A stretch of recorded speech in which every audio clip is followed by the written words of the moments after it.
I'm Cliff Knettel, Senior Parks Planner with the City of Duluth.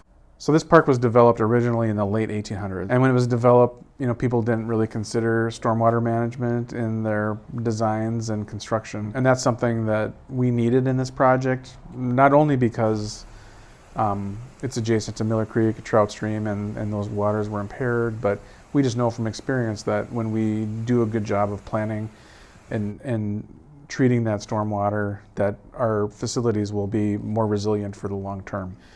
We also are more and more frequently, as a parks department and as a city, only planting turf where it's absolutely needed.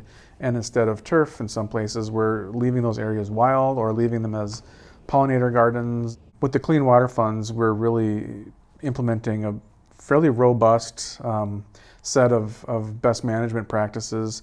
We have 2 parking lots that are about 20 to 22 spaces each, and those all have BMPs for treating stormwater, biofiltration basins.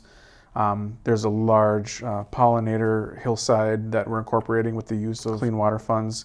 And then, of course, we've got Miller Creek here. We've created some BMPs to deal with stormwater flow that would help to increase the capacity of the creek.